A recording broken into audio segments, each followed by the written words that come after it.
প্রথমে দেখি সেট কিভাবে আমরা পেতে পারি। ধরি আমি এ বি সি তিনটি উপাদান এবং এদেরকে আমি সেকেন্ড ব্র্যাকেট দ্বারা প্রকাশ করলাম এবং নাম দিলাম এক্স। অর্থাৎ আমি বলতে পারছি যে এক্স একটি সেট যার উপাদান হচ্ছে এ বি সি। এখন আমরা দেখি যে একটি সেট থেকে কিভাবে আমরা অন্যয় পেতে পারি। ধরি আমি একটি সেট আরেকটি set A is equal to 1 2 3 এবং আরেকটি সেট বি ইজ ইকুয়াল টু 2 3 4। অর্থাৎ আমার দুটো সেট আছে, একটি সেটের উপাদান হচ্ছে 1 2 3, আরেকটি সেটের উপাদান হচ্ছে 2 3 4।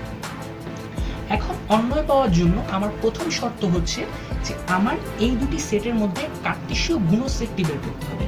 অর্থাৎ এ আর বি এর এ ক্রস বি করতে হবে। আমরা কার্টেশীয় গুণজের প্রসেসটা জানি সহজেই। সেখানে 1 2 1, 2 প্রথমে হচ্ছে 1 যে বি এর উপাদান প্রথম উপাদানের সাথে গুণ হচ্ছে, এরপর 1 3 1 4 2 2 2 3 2 4 3 2 3 3 এবং 3 4।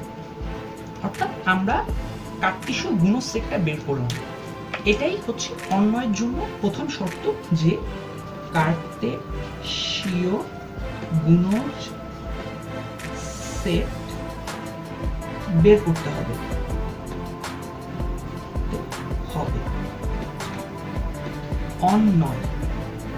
অন্যয়ের জন্য। এখন আমি যখন যে কার্টেশীয় গুণসেটটা বের করলাম, এখানে আমি 1 2 3 4 5 6 7 8 9 9টি ক্রমজোড় পাচ্ছি। ক্রমজোড়টা কি? ক্রমজোড়ে আমরা এই যে এক একটা ক্রমজোড় যাদেরকে আমরা ফার্স্ট ব্র্যাকেট দ্বারা প্রকাশ করি, এর প্রথম পদটা নির্দেশ করে এক্স এর মান এবং দ্বিতীয় পদটা নির্দেশ করে ওয়াই এর মান। সহজ কথায় যদি আমি বলি যে এটা যদি একটি অক্ষ ব্যবস্থা হয় যার এটা এক্স অক্ষ, এটা ওয়াই অক্ষ, এখানে 1 2 বিন্দুটার অবস্থান কোথায় হতে পারে? এদিকে আমি 1 ঘর গেলাম, এদিকে 2 ঘর গেলাম, তাই এই বিন্দুটা এটাকে বলতে পারি 1 2। অর্থাৎ 1 আমার প্রথম পদটা আমার এক্স এর ভ্যালু বোঝাচ্ছে এবং দ্বিতীয় পদটা ওয়াই এর ভ্যালু বোঝাচ্ছে। এখন অন্যয় হওয়ার দ্বিতীয় শর্ত হচ্ছে যে আমার এই এক্স আর ওয়াই এর ভিতরে একটি সম্পর্ক থাকতে হবে। আমি এই এক্স আর ওয়াই এর উপর একটি সম্পর্ক স্থাপন করি। আমি ধরি যে Y is greater than X. অর্থাৎ আমার অন্যয় হিসাবে সেই সকল ক্রমজোড়গুলোকে আমি বাছাই করব যাদের ক্ষেত্রে ওয়াই এর ভ্যালু অর্থাৎ দ্বিতীয় পদটির ভ্যালুটা বড় প্রথম পদের থেকে। তাহলে আমি আমার নতুন যে অন্যয় যেটি হবে তার নাম দিলাম আর। আর ইজ ইকুয়াল টু আমি লিখি যে আমার প্রথম পদটাতে দেখি যে প্রথম পদ 1 এবং দ্বিতীয় পদ 2। হ্যাঁ, 2 অবশ্যই একের থেকে বড়, তাহলে আমার এটা সিলেক্ট হবে। 1 2 এটা সিলেক্ট হচ্ছে। এরপর 1 3 এটাও সিলেক্ট হবে কারণ 3 বড়। এরপর 1 4 এটাও সিলেক্ট হবে। 2 2 এটা সিলেক্ট হবে না, কারণ এই ক্ষেত্রে x is equal two y এই শর্তটা চাচ্ছে, কিন্তু এটা তো আমরা বলিনি, এই শর্তটা তো আমরা চাইনি। এরপরটা আমি দেখি 2 3 এটাও আমার সিলেক্ট হবে কারণ 2 বড়, 3 বড় 2 থেকে। এরপর আমার 2 4 এটাও সিলেক্ট হবে। এরপর 3 2 এটা সিলেক্ট হবে না, কারণ এখানে x গ্রেটার দ্যান y, এটা সিলেক্ট হবে না। এরপর আমার 3 3 এটাও সিলেক্ট হচ্ছে না এবং লাস্টে আমার 3 4 এটা সিলেক্ট হচ্ছে। অর্থাৎ আমি আমার অন্যয়টা পেলাম যেখানে একটি সম্পর্ক আছে এক্স আর ওয়াই এর ভিতরে। এখন আমরা দেখি যে আমরা একটি ফাংশন কিভাবে পেতে পারি। ফাংশন মানে অন্যয় থেকে কিভাবে একটি ফাংশন আসে। তো ফাংশন পাওয়ার প্রথম শর্ত হচ্ছে, অর্থাৎ অন্যয় থেকে ফাংশন পাওয়ার প্রথম শর্ত হচ্ছে যে আমাদের এক প্রথম পদ বিশিষ্ট একাধিক ক্রমজোড় থাকবে না। আমাদের যে অন্যয়টা রয়েছে এখানে, যে আমাদের আর দ্বারা আমি চিহ্নিত করেছি যে সেটটা, এখানে আমরা দেখতে পাচ্ছি যে আমাদের প্রথম 3টা ক্রমজোড়ে একই প্রথম পদ রয়েছে, অর্থাৎ এক্স এর ভ্যালু সেম। আমাদের ফাংশন হওয়ার জন্য একাধিক এক্স এর ভ্যালু থাকতে পারবে না। তো আমাদের অর্থাৎ আমার এখানে যে 1 2 1 3 1 4 এদের যে কোনো একটা সিলেক্ট হবে। তেমনি ভাবে 2 3 2 4 এখানে আমি দেখতে পাচ্ছি যে একই প্রথম পদ রয়েছে, তেমনিভাবে এদের একটা সিলেক্ট হবে 3,4 এখানে আমাদের এটা একাধিক নাই, এটা আমাদের সিলেক্ট হবে। তো তেমনিভাবে এখন যদি ধরি আমরা যে দুটি সেট আমার কাছে আছে, একটা সেটের নাম আমি দিলাম x আর একটা দিলাম y। আমি x সেটের উপাদান দিলাম হলো 1 2 3 এবং এখানে আমার উপাদানগুলো দিলাম হলো 3 4 5। আমি অ্যারো দিয়ে দিলাম।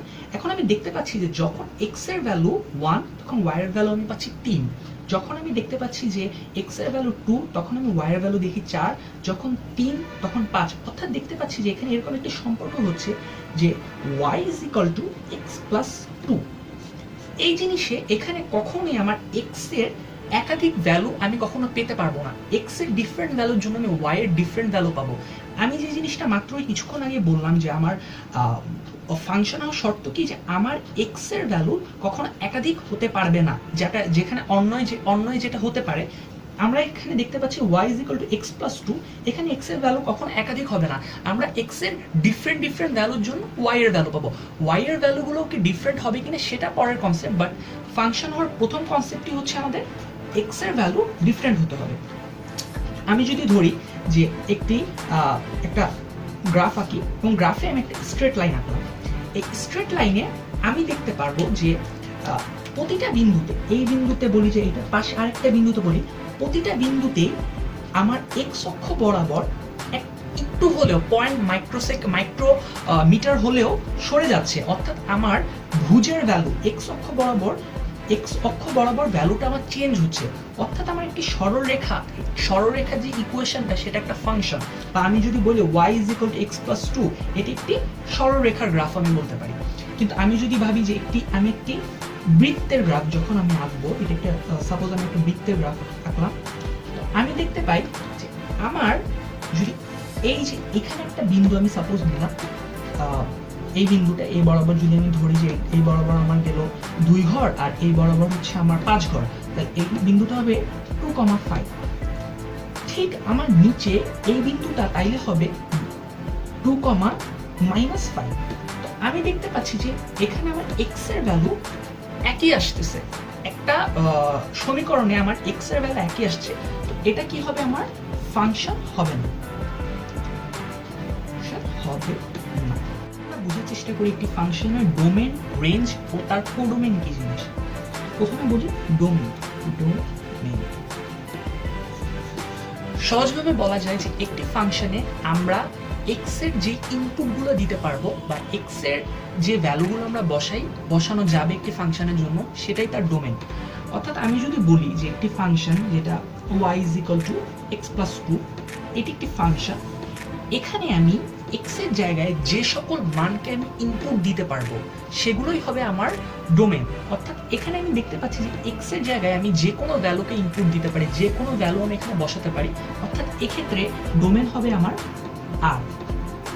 আর একটি ফাংশনের রেঞ্জ কি হবে, রেঞ্জ হচ্ছে যে আমি ডোমেনের ভ্যালুগুলো বসানোর পর ফাংশনটা থেকে y এর যে ভ্যালুগুলো পাবো, আর রিপিট ডোমেনের ভ্যালু অর্থাৎ x এর জায়গায় ডোমেন হিসেবে আমি যে সকল ভ্যালুগুলোকে বসাতে পারি, যে একটি ফাংশনে x এর সম্ভাব্যতম যে সকল মান বসানো যায় সেগুলো বসানোর পর y এর যে ভ্যালুগুলো আমরা পাবো সেটাই হচ্ছে সেই ফাংশনটার রেঞ্জ। অর্থাৎ আমরা যদি এই ফাংশনে x এর জায়গায় আর পরিমাণ নাম্বার বসাই, তাহলে আমরা দেখতে পাচ্ছি যে সেখানে আমরা y এর ক্ষেত্রে আমরা আর পরিমাণ নাম্বারই পাবো। অর্থাৎ আমাদের রেঞ্জও হবে আর। অর্থাৎ আমরা একটি ফাংশনে যে সকল ভ্যালুকে আমরা ইনপুট দিই, অর্থাৎ ডোমেন হচ্ছে আমাদের ইনপুট এবং রেঞ্জ হচ্ছে আমাদের আউটপুট।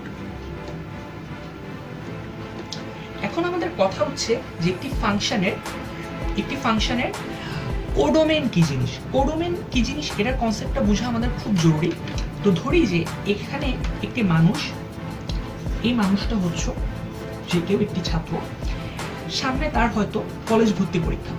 এখন কলেজ ভর্তি পরীক্ষার জন্য তাকে তার ফ্যামিলি বিভিন্ন টাইপের ইনপুট দিয়ে থাকে। ইনপুটটা আমি বলতে বুঝাচ্ছি যে তার শিক্ষা কার্যক্রমের জন্য বিভিন্নভাবে আর্থিক ব্যাপারগুলো আমাদের ফ্যামিলি দিয়ে থাকে।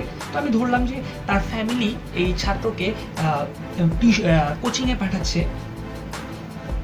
পাঠাচ্ছে, টিচারদের স্যারদের বাসায় যাচ্ছে, সে তাকে এক্সট্রা তাকে গাইড বুকস কিনে দিচ্ছে এবং দেখা যাচ্ছে স্কুলে সে যাচ্ছে।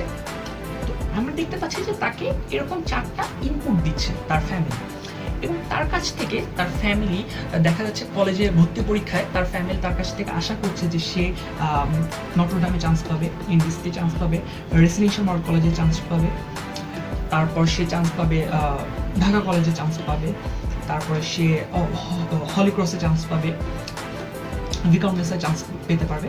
এরকম টাইপের চিন্তা তার ফ্যামিলি তার কাছ থেকে করছে যে সে এইসব জায়গায় এই ইনপুটগুলো তাকে দেওয়া হচ্ছে এবং তার কাছ থেকে এই আউটপুটগুলো তার ফ্যামিলি চাচ্ছে। তো আমরা দেখতে পাই যে যদি আমি ধরি যে এই ছেলেটাকে আমরা যে সকল ইনপুটগুলো দিচ্ছি, এই ইনপুটগুলো হচ্ছে তার জন্য ডোমেন। আমরা বলেছি যে একটি ফাংশনের ইনপুট, আমরা ইনপুটে যা দিই সেগুলোই হবে এর ডোমেন। এবং আমরা দেখলাম যে ভর্তি পরীক্ষার পর সেই ছেলেটা দেখা গেল যে প্রথম 2টা জায়গায় চান্স পেল, এই 2টা কলেজে চান্স পেল, এই 3টা কলেজে চান্স পেল না। তো তার কাছ থেকে আমরা আউটপুট পেলাম এনডিসি আর ডিআরএমসি।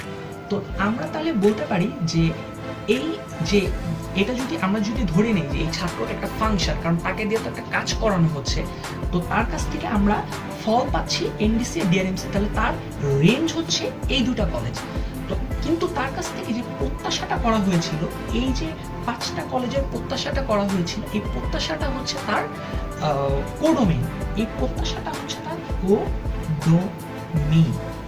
অর্থাৎ একটি ফাংশনে আমাদের যখন আমরা একটি ফাংশনকে সাধারণত সংজ্ঞায়িত করি এভাবে f dot a to b, এখানে প্রথম a নির্দেশ করে ফাংশনটির ডোমেন এবং b নির্দেশ করে, আমি আবার বলছি b কখনোই রেঞ্জ নির্দেশ করে না, b নির্দেশ করে ফাংশনটির কোডোমেন।